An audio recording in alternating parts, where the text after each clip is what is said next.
Anyone accept मतलब इसको छोड़ के, ठीक है। अब इसको छोड़ के क्या क्या चीज़ें आएंगी? पहला आपका आता है क्या? माइनर, मतलब 18 ईयर से कम। अगर कोई 18 साल से कम हो उसको आप पार्टनर नहीं बना सकते, क्योंकि नाबालिग है वो। वसीयत भी उसको मिलता है अपने पिताजी का जाया तो 18 साल के बाद मिलता है, तो भाई पार्टनर उसको कैसे बनाओगे? उतना बुद्धि है नहीं। जो 18 साल का हो जाता है उसको हम लोग, हमारे इंडियन के कॉन्स्टिट्यूशन में बताया गया, उसको इतना समझ आ जाता है कि वो फैसला कर सकता है अपना भलाई का, अच्छा बुरा भलाई समझ सकता है। 18 ईयर्स के नीचे कितना भी मैच्योरिटी हो उसको लीगल नहीं माना गया पार्टनरशिप के लिए। अब बात करते हैं इसका दूसरा चीज क्या है। तो पर्सन अनसाउंड माइंड नहीं होना चाहिए,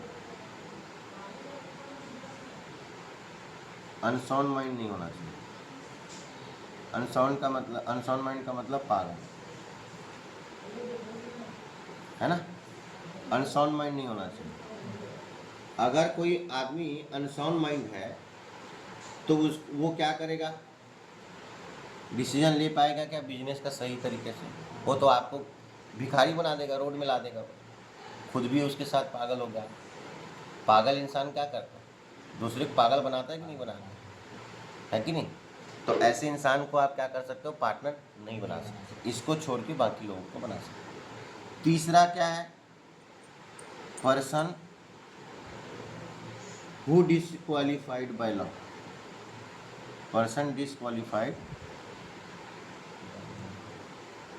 by law. Disqualified by law का क्या मतलब होता है? हमारे इंडियन कॉन्स्टिट्यूशन मतलब संविधान, नियम, कोर्ट वगैरह जो है ना, हमारे इंडियन गवर्नमेंट भी किसकी फैसला मानती है? कोर्ट की, सुप्रीम कोर्ट की। उसके खिलाफ कोई नहीं जा सकता। तो उसके द्वारा अगर ऐसा लोग जिसको डिसक्वालिफाइड कर दिया गया है हमारा नियम कानून से, तो उन लोग को क्या बोल सकते हैं? वो पार्टनर्स नहीं बना सकते। अब जैसे एग्जांपल के तौर पे पाकिस्तान, अगर आपका मित्र कोई पाकिस्तान के अंदर में है, तो ऐसे लोगों को आप पार्टनर नहीं बना सकते। क्यों? पाकिस्तान जो कंट्री मतलब पाकिस्तान जो देश है उसको हमारे इंडियन कॉन्स्टिट्यूशन के हिसाब से क्या कर दिया गया है? डिसक्वालीफाइड कर दिया, क्योंकि विवादित रहा है शुरू से, आतंकवादी है ना। तो ऐसे लोगों को क्या करना है? पार्टनर नहीं बना सकते, क्योंकि हमारे लॉ के, इंडियन लॉ के हिसाब से इनको डिसक्वालीफाइड का क्या मतलब होता है? हिंदी मतलब तड़ी पार। तड़ी पार मतलब इंडिया का तड़ी मतलब वो बॉर्डर, उससे पार, है ना, देश निकाला। ये क्लियर हो गया कौन कौन पार्टनर बन सकता है? ये आपको एग्जाम में 3 मार्क्स का पूछा जाता है। समझ में आई बात? अब आगे बात करते हैं हम लोग पीएल एप्रोप्रिएशन की। इसके बाद में नहीं, पार्टनरशिप डीड का एब्सेंस के बारे में हम लोग बात करते हैं।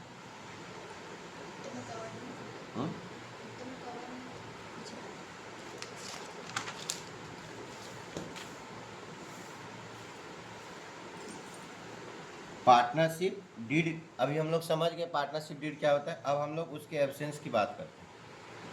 पार्टनरशिप डीड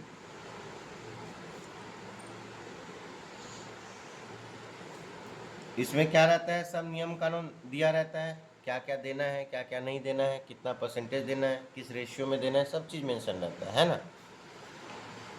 अब ये पार्टनरशिप डीड अगर क्या हो? एब्सेंस हो या बोल लो फिर not given in the question, अगर क्वेश्चन में नहीं दिया है, ऐसे सिचुएशन में अपन क्या कर सकते हैं वो देखते हैं, ठीक है। अगर क्वेश्चन में नहीं दिया है पार्टनरशिप डीड, तो ऐसे कोई भी पार्टनर्स को क्या होगा? पहला पॉइंट आपका है interest on capital, interest on capital उसको नहीं मिलेगा। अब इंटरेस्ट ऑन कैपिटल पहले समझो क्या होता है। मैंने क्या बोला स्टार्टिंग में? ये हरी, साहिल और शालिनी, ये तीनों मिलके क्या के बिजनेस स्टार्ट किए, 3 लाख, 4 लाख, 5 लाख लगा के, राइट। अगर पार्टनरशिप डीड नहीं है, इन तीनों को क्या होगा, इंटरेस्ट नहीं मिलेगा। आपने पैसा लगाया ना बिजनेस में, आप अगर किसी से पैसा मांगने जाते हैं, सपोज कीजिए बैंक में गए पैसा लेने, तो फ्री का दे देगा क्या? तो इसके बदले में क्या लेगा वो बैंक हमसे? इंटरेस्ट चार्ज करेगी। तो मैं किसी को फोकट का दे दूंगा क्या? जब मेरे को नहीं मिल रहा है फोकट में पैसा, फ्री में पैसा मिल रहा है क्या? नहीं मिल रहा है ना उधारी, तो हम कैसे दे दें किसी को? तो इसीलिए हम फर्म को, जो पार्टनरशिप फर्म बोल लो या पार्टनरशिप बिजनेस बोलो, उसको अगर हम कैपिटल लगा रहे हैं, उसके बदले में हम उससे क्या चार्ज करेंगे? इंटरेस्ट चार्ज करेंगे। अगर पार्टनरशिप डीड है तो उसमें लिखा रहेगा कितना % आपको चार्ज करेंगे। अगर क्वेश्चन में पार्टनरशिप डीड नहीं दिया है, एब्सेंस है, तो ऐसी सिचुएशन में पार्टनर को इंटरेस्ट नहीं दिया जाएगा कैपिटल का। समझ में आई बात? दूसरा क्या होगा, इसी के एक और होता है इंटरेस्ट ऑन ड्राइंग। ये भी उसको नहीं मिलेगा, नहीं देगा इंटरेस्ट ऑन ड्राइंग। अब ये होता क्या है वो समझो। ड्राइंग का मतलब क्या होता है, आपने पर्सनल यूज के लिए बिजनेस से पैसा निकाला, पर्सनल यूज के लिए आपने पैसा निकाला बिजनेस से, तो आप अगर बिजनेस से पैसा ले रहे हो तो पैसा आपका तो नहीं है, बिजनेस का है ना वो। फिलहाल आपने पैसा निकाल लिया तो फोकट का पैसा आता है क्या? जब आप पैसा बिजनेस में लगाए थे कैपिटल, तो आप उससे क्या चार्ज की? इंटरेस्ट। अगर आप उससे पैसा ले रहे हो तो आपको देना पड़ेगा, है कि नहीं? अगर पार्टनरशिप डीड एब्सेंस है तो आपको देने की जरूरत नहीं है, क्योंकि आपको भी नहीं मिल रहा है, तो आप भी नहीं दे सकते, अपना मनमानी करें। ठीक है। तीसरा नंबर में आपका आता है प्रॉफिट एंड लॉस। लास्ट में एंड में निकलेगा कि नहीं निकलेगा? तो ये जो प्रॉफिट एंड लॉस है, जो भी होगा, प्रॉफिट होगा या लॉस होगा, उसको हमेशा क्या बांटना है? इक्वली बांटना है। क्या बांटना है? इक्वली बांटना है। 3 पार्टनर हैं, कौन कौन? हरी, साहिल और शालिनी, ये 3 पार्टनर हैं।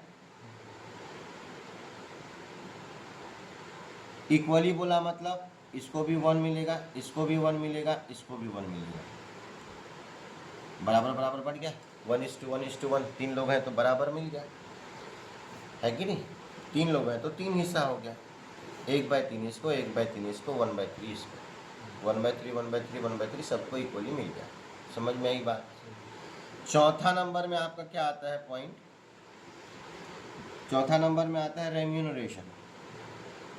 अब रेम्यूनरेशन क्या होता है पूछोगे सर? तो रेम्यूनरेशन आपका होता है income of source. Income of source, जिस चीज़ से अपन पैसा कमाते हैं उसको बोलते हैं सोर्स, जिसके थ्रू हमको पैसा आता है। पैसा आना मतलब इनकम, तो पैसा किसी न किसी जरिया से आएगा ना। सोर्स का मतलब होता है जरिया। आप नौकरी कर रहे हो तो वो आपका एक जरिया हो गया, बिजनेस कर रहे हो वो आपका जरिया हो गया, तो वो उससे आपका इनकम अगर आ रहा है तो source of income, income of source बोलते हैं, उसी को अपन रेम्यूनरेशन बोलते हैं। इसके अंडर में क्या क्या आता है? सैलरी आता है, बोनस आता है और कमीशन आता है। समझ में आ रही है बात? ये 3 चीज़ें आती है रेम्यूनरेशन। तो ये तीनों के तीनों चीज़ क्या होगा? नहीं मिलेगा, क्योंकि पार्टनरशिप डीड तो है ही नहीं। करिए मनमानी अपने साथ, नहीं दिया जाएगा, कुछ भी नहीं मिलेगा, है ना। पांचवा नंबर में क्या आता है आपका? Interest on loan. Interest on loan कितना %? 6% पर एनम। ये कंपलसरी है। अगर आपका पार्टनरशिप डीड एब्सेंस है तो ऐसे सिचुएशन में आपको इंटरेस्ट ऑन लोन कितना % से कैलकुलेशन किया जाएगा? 6% के हिसाब से। अब इंटरेस्ट ऑन लोन होता क्या है वो समझिए। इंटरेस्ट ऑन लोन क्या होता है?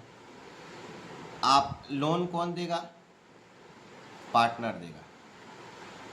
लोन कौन देगा? पार्टनर देगा। Given by partner. किसको देगा? फर्म को देगा। पार्टनरशिप फर्म को दिया लोन। आप अगर किसी को पैसा दोगे फ्री का दोगे क्या? जब आपको नहीं मिले तो आप कैसे दोगे? उसके बदले में क्या चार्ज करोगे? इंटरेस्ट चार्ज करोगे। तो उसी को अपन क्या बोलते हैं? Interest on loan. समझ में आई बात कि नहीं आई? आपने इंटरेस्ट चार्ज किया किस पे? लोन पे, तो इसको क्या बोलेंगे? Interest on loan. कितना परसेंट देना है? 6%। अगर पार्टनरशिप दिया है और क्वेश्चन में बोला इंटरेस्ट ऑन लोन इतना चार्ज करना है, तो उसी हिसाब से चार्ज करना। दिया है क्योंकि एग्रीमेंट बन गया है, उसमें मेंशन है, तो एग्रीमेंट के हिसाब से हमको चलना पड़ेगा। अगर एग्रीमेंट नहीं है, ये सब चीज़ नहीं दिया जाएगा, सिर्फ और सिर्फ क्या दिया जाएगा? Interest on loan. नहीं समझ आ रहा है क्या? अगर क्वेश्चन में इंटरेस्ट ऑन लोन दिया है तो सिर्फ वही मिलेगा, कोई सैलरी नहीं, कोई बोनस नहीं, कोई कमीशन नहीं, कोई इंटरेस्ट ऑन कैपिटल नहीं, कोई इंटरेस्ट ऑन ड्राइंग नहीं, और प्रॉफिट और लॉस लास्ट में क्या बटेगा? इक्वली बटेगा। समझ में आ गया? अब बात करते हैं क्या? PL appropriation. इसके अंडर में क्या क्या कौन कौन से अकाउंट बनते हैं वो मैं आपको बता देता हूँ। इसके अंडर में क्या क्या अकाउंट्स बनता है? अकाउंट्स मेनली बता रहा हूँ ना, अकाउंट्स टू बी मेंटेन,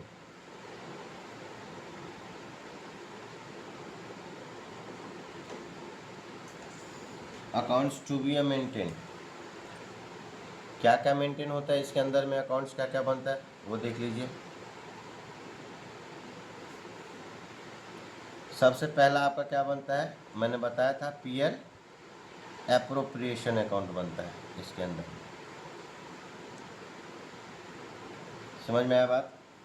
दूसरा आपका क्या बनता है? Partners capital account. आगे बताऊंगा।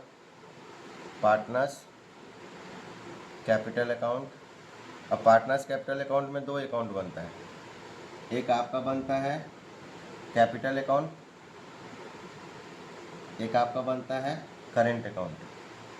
ये सारे चीज़ें आपको आगे बताई जाएगी, अभी सिर्फ ब्रीफ के लिए, समरी के लिए है। और फिर एक और बनता है आपका रेयर केस में पार्टनर्स लोन अकाउंट, ये भी आपको आगे बताया जाएगा। ठीक है, बस इतना ही अकाउंट अभी बनेंगे मेनली। उसमें से सबसे ज़्यादा इस टॉपिक से क्वेश्चन पूछता है इस चैप्टर में। अच्छे से करेंगे, सारा चीज़ करेंगे, समझ में धीरे धीरे आते रहेंगे। ठीक है, अब बात करते हैं हम लोग पीएल एप्रोप्रिएशन। पहला नंबर में वही है, तो अपन पीएल एप्रोप्रिएशन अकाउंट पहले बनाते हैं। पीएल मतलब profit and loss, appropriation account. अपन पिछले बार 11th क्लास में प्रॉफिट एंड लॉस पढ़े हैं। ब्रैकेट में क्या लिखते हैं? For the year ended. यहाँ पर भी आपको लिखना पड़ेगा, नहीं लिखेंगे तो न मार्क्स कटने का चांसेस है। फॉर द ईयर एंडिंग 31 मार्च। कल से क्वेश्चन अपना बनाना चालू हो जाएगा। इसको नोट्स को आप कृपया करके पढ़ के रिवीजन करके अच्छे से समझ के, तभी क्वेश्चन आपको कल से समझ में आएंगे। For the year ending 31 March. Book में जो भी दिया रहेगा उसके हिसाब से अपन चलेंगे, ईयर जो भी दिया रहेगा। क्लियर हो गया? ये होता है पर्टिकुलर्स, इसका फॉर्मेट देख लीजिए। ये पर्टिकुलर्स हो गया, ये अमाउंट हो गया, फिर पर्टिकुलर्स, फिर अमाउंट हो गया। ठीक, इस साइड में होता है आपका क्या? इसको क्या बोलते हैं? Debit side. इसको क्या बोलते हैं अपन? Credit side. इस साइड में आपका क्या आता है? डेबिट साइड में सारे एक्सपेंसेस आएंगे, और इस साइड में क्या आएंगे? क्रेडिट साइड में सारे इनकम आएंगे। समझ में आ गया? अब ये जो पीएल एप्रोप्रिएशन आपका बन रहा है ना बेटा, किसके पर्पज से बन रहा है पता है? पार्टनरशिप फर्म के पर्पज से बन रहा है। तो पार्टनरशिप फर्म का जो भी एक्सपेंसेस होगा उसको क्या करेंगे? डेबिट करेंगे। जो भी इनकम होगा उसको क्या करेंगे? क्लियर है ये सब चीज़? तो सबसे पहले आपने पिछले क्लास में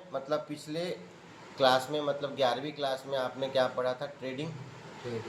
ट्रेडिंग अकाउंट को मैं एक बार थोड़ा सा रिवीजन आप लोगों को करवा देता हूँ, क्योंकि ये समझने वाली चीज़ें हैं। छोटा सा ट्रेडिंग अकाउंट पहले बनता था, ठीक। ट्रेडिंग अकाउंट में क्या होता था, इस साइड में आता था आपका ओपनिंग स्टॉक, इस साइड को क्या बोले अपन, टू ओपनिंग स्टॉक, ठीक। फिर टू परचेस, फिर टू डायरेक्ट एक्सपेंसेस, फिर लास्ट में क्या निकल के आता था, टू ग्रॉस प्रॉफिट।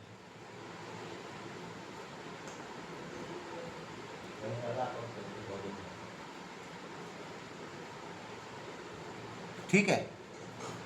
और इस साइड में क्या आता था, बाय, ये डेबिट साइड आपका हो गया और ये आपका क्रेडिट साइड हो गया। इस साइड में क्या आता था, बाय सेल्स, फिर क्या आता था, बाय क्लोजिंग स्टॉक। ठीक है, यही आता था हमारा। इस साइड में बैलेंस कम आ रहा है, बैलेंसिंग फिगर के रूप में क्या आ गया, ग्रॉस प्रॉफिट। अब ये ग्रॉस प्रॉफिट ट्रांसफर होकर कहाँ आता था, यहाँ पे। और इसको क्या बोलते हैं अपन, प्रॉफिट एंड लॉस अकाउंट, क्योंकि ट्रेडिंग अकाउंट के बाद में क्या बनता है, पीएल अकाउंट बनता है। तो इस साइड क्या होगा, डेबिट साइड में क्या होगा, पीएल अकाउंट इस तरह से बनेगा। ये डेबिट साइड हो गया आपका, ये क्रेडिट साइड हो गया, है ना। ये ग्रॉस प्रॉफिट आया, इसको क्या बोले अपन, सीडी। इधर आके क्या हो जाएगा, by gross profit BD, brought down, और ये कैरी डाउन। समझ में आ रही है बात। अब इधर जितने सारे ऑल एक्सपेंसेस इधर आ जाएंगे प्रॉफिट एंड लॉस में, और इस साइड को क्या बोले अपन, टू, इस साइड को क्या बोले अपन, बाय। क्लियर है कि नहीं है। और इस साइड सारा क्या आ जाएगा, इनकम आ जाएगा, ऑल इनकम। इस साइड सारा एक्सपेंसेस, इस साइड सारा इनकम। लास्ट में क्या निकल के आता था, यहाँ पे बैलेंसिंग फिगर में नेट प्रॉफिट आता था कि नहीं आता था, आता था नेट प्रॉफिट। यही नेट प्रॉफिट जो है, अब पीएल अकाउंट के बाद में क्या वर्ड जुड़ गया यहाँ पे, पीएल एप्रोप्रिएशन। तो यही नेट प्रॉफिट पीएल अकाउंट से ही उठ के, ये किधर दिख रहा है, डेबिट, किधर दिख रहा है सालनी, तो पीएल एप्रोप्रिएशन में किधर आएगा, क्रेडिट साइड में आएगा। ट्रेडिंग अकाउंट के जीपी ग्रॉस प्रॉफिट डेबिट में था, क्रेडिट में आया। पीएल अकाउंट के नेट प्रॉफिट डेबिट में है, इसमें उठ के नेक्स्ट स्टेप क्या होता है, पीएल एप्रोप्रिएशन अकाउंट, तो इधर किधर आएगा, क्रेडिट साइड में आएगा। समझ आ रही है बात आपको। तो इस साइड में आप क्या लिख सकते हो, इधर आता है आपका बाय, इधर आप लिखोगे क्या, पीएल अकाउंट, यहाँ से उठ के आ रहा है ना, पीएल अकाउंट लिखोगे, नेट प्रॉफिट नहीं, पीएल अकाउंट जिसके अंडर में आता है उसका नाम लिखा जाता है। ब्रैकेट में समझने के लिए आप लिख सकते हो net profit, direct by net profit नहीं लिखना। समझ आ रहा है, पीएल अकाउंट ब्रैकेट में समझने के लिए नेट प्रॉफिट। क्लियर है। और क्या क्या इनकम हो गया इसका, इनकम लिखा हो ना, फर्म का क्या इनकम हो गया, ड्राइंग का इंटरेस्ट हुआ ना भाई। ड्राइंग मतलब आप बिजनेस से पैसा ले रहे हो, उसका इंटरेस्ट उसको दे रहे हो, तो क्या हो गया, उसके लिए इनकम हो गया। तो यहाँ पे आपका क्या आ जाएगा, bye interest on drawing, short में लिखा हूँ आईओडी। ठीक है। पार्टनर मान लो कौन कौन है, ए है, बी है और सी है, 3 पार्टनर है। तो ये एपोस्ट्रोफी एस सब में लगेगा।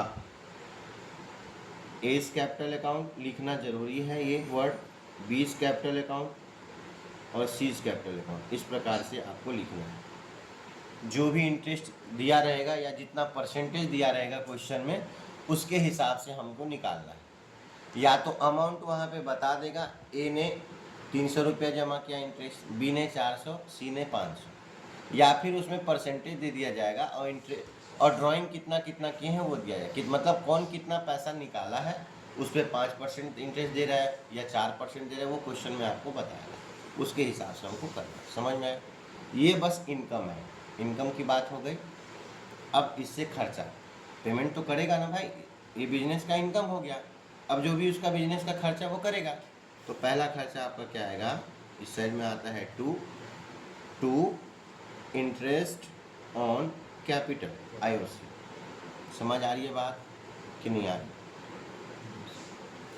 इंटरेस्ट ऑन कैपिटल अकाउंट हो गया। अब इसके अंदर में कौन कौन पार्टनर है, ए बी सी, तो यहाँ पे क्या हो जाएगा, A's capital account, B's capital account, C's capital account. इन तीनों का अमाउंट निकाल के यहाँ लिखना है इनर कॉलम में, इन सब का टोटल करके डायरेक्ट बाहर कर देंगे। समझ में आई बात?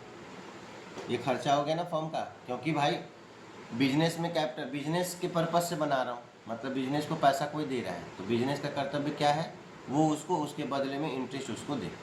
समझ आ गई बात? ये भी इनर कॉलम में इसको ऐड करके इसको बाहर देंगे। क्लियर हुआ? अब दूसरा एक्सपेंसेस क्या हो गया, टू सैलरी, बोनस भी हो सकता है तो टू बोनस आ जाएगा, ऑप्शन दे रहा हूँ ना।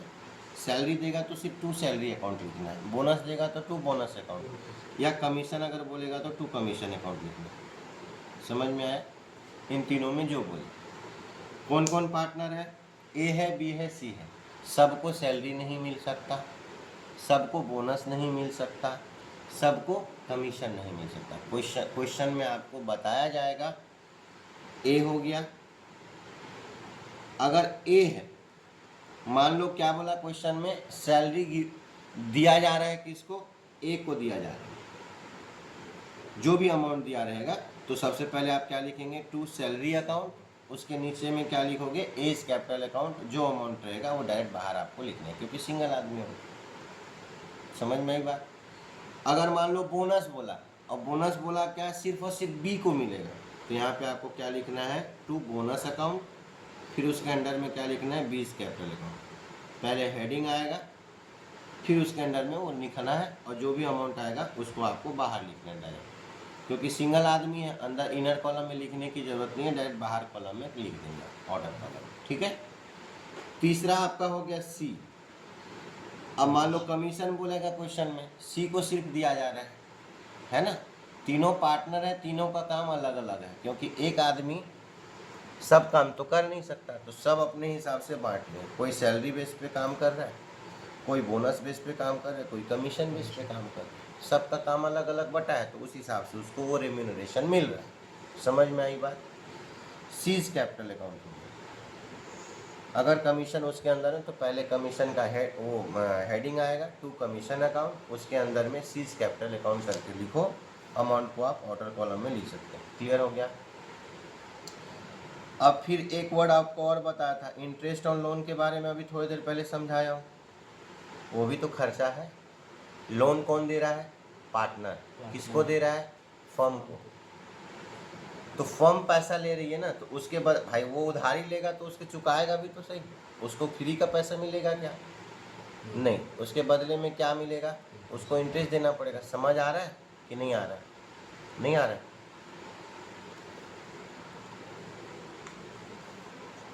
ठीक, स्ट्रेट होके बैठ, झुक के मत बैठ। इंटरेस्ट ऑन लोन, अब इंटरेस्ट ऑन लोन जो भी पार्टनर दिए रहेंगे, समझ आ रही कि नहीं आ रही बात? मेरी बात समझ आ रही है? हो सकता है तीनों पार्टनर लोन दिए, हो सकता है दो ही पार्टनर दिए, हो सकता है एक ही पार्टनर दिए, तो जो भी पार्टनर दिया रहेगा उसका सिर्फ नाम आएगा। ए अगर दिया है तो एज कैपिटल अकाउंट, बी अगर दिया है तो बीज कैपिटल अकाउंट, ए और बी दिया है तो ये दोनों आएंगे, अगर तीनों दिया है तो तीनों का नाम आएगा, वो क्वेश्चन में आपको मेंशन होगा। इंटरेस्ट आपको कितना परसेंट देना है पता है ना, 6% मिनिमम देना है। अगर पार्टनरशिप डीड नहीं है तो, अगर दिया है उसमें जो परसेंटेज बोलेगा वो आपको देना है। तीनों को, अगर तीनों दिया है तीनों को ऐड करके बाहर लिखो, दो दिया है तो दोनों को ऐड करके बाहर लिखो, सिंगल है तो डायरेक्ट बाहर लिखो। समझ में आई बात? अब लास्ट में क्या होता है, इसके आगे का प्रोसीजर मैं आपको आगे बताता हूँ। लास्ट में क्या होता है, इनकम हमेशा ज़्यादा होगा, किसी किसी केस में ऐसा होगा कि इनकम कम हो जाएगी, खर्चा ज़्यादा होगा। तो ऐसे सिचुएशन में क्या होगा, अगर आपका इनकम कम है, आपने ज़्यादा खर्चा किया तो क्या होगा, बिजनेस में लॉस। अगर आपका इनकम ज़्यादा है, खर्चा कम है, तो क्या होगा, बोलना भाई, प्रॉफिट होगा। समझ में आ रही है बात? तो डेबिट साइड अगर बैलेंस कम होगा उसको क्या बोलते हैं, प्रॉफिट। क्रेडिट साइड अगर कम आएगा बैलेंस तो उसको क्या बोलते हैं, समझ में आई बात? तो दोनों केस बता देता हूँ। अगर आपको डेबिट साइड में कम आ रहा है तो यहाँ पे क्या लिखोगे, डिविजिबल प्रॉफिट। अभी तक में हम लोग नेट प्रॉफिट पढ़े, ग्रॉस प्रॉफिट पढ़े, यहाँ पे पीएल अप्रोप्रिएशन में डिविजिबल प्रॉफिट पढ़ेंगे। ये वर्ड आपको लिखना ही है, डिविजिबल प्रॉफिट। और ब्रैकेट में क्या लिखेंगे, इसको ब्रैकेट में क्या लिखेंगे, ट्रांसफर टू हमेशा partners capital account. Divisible profit का मतलब क्या होता है, बंटने वाला। अभी बटा नहीं है, डिविजल मतलब बंटने वाला। समझ में आ रही बात, बंटने वाला प्रॉफिट है ये, इसीलिए लिखा है transfer to partners capital account. ये पार्टनर्स के कैपिटल अकाउंट में जमा कर दिया जाएगा। समझ में आई बात। अब प्रॉफिट तो सबको मिलेगा, ऐसा नहीं है कि सिर्फ एक को ही मिलेगा। 3 पार्टनर है तो तीनों को मिलेगा। तो यहाँ पे क्या लिखना पड़ेगा, A B C capital account. समझ आ रहा है, बोलो ना हाँ या ना। और वो आपको बताएगा क्वेश्चन में, इक्वली बांटना है कब, जब पार्टनरशिप डीड एब्सेंस हो। और जब पार्टनरशिप डीड दिया रहेगा तो उसमें मेंशन रहेगा कि किस प्रकार से बांटना है, तो उस रेशियो में आपको बांटना पड़ेगा। अगर बोलेगा 3:2:1 में बांटने तो इस रेशियो में बांटेंगे। इक्वली बोला तो इक्वली बांटेंगे, क्वेश्चन के हिसाब से हमको चलना है। समझ में आई बात। इनको टोटल करो, बाहर लिखो, ये हो गया आपका प्रॉफिट। अगर मान लीजिए इधर बैलेंसिंग आया, ये बैलेंसिंग फिगर है ना बेटा, जिधर बैलेंस कम होता है वो हो गया। अगर मान लीजिए क्रेडिट साइड में बैलेंस कम आया, इसको क्या बोलेंगे अपन, बाय डिविजिबल। क्या बोलेंगे, डिविजिबल लॉस बोलेंगे। सेम वर्ड ट्रांसफर टू, ये लिखना ही है ना, इतना लिखना ही है आपको, transfer to partners capital account. इसमें भी भाई जब प्रॉफिट हुआ तो तीनों लेके गए, तो लॉस होगा तो कौन झेलेगा, यही तीनों झेलेंगे, क्योंकि बिजनेस तो इन्हीं तीनों का है ना। जो भी प्रॉफिट होगा जो भी लॉस होगा इनका ही है।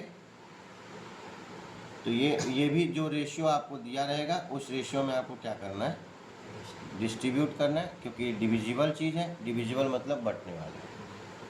फिर लास्ट में आपका ये टोटल हो गया। ये आप लोग कल पढ़ के आएंगे तो ही आगे का क्वेश्चन समझ में आएगा। पीएल एप्रोप्रिएशन समझ में आई है बात आप लोगों को अच्छे तरीके से। अब कल क्वेश्चन अपन बनाएंगे, आगे शुरुआत करेंगे। ये आपका हो गया।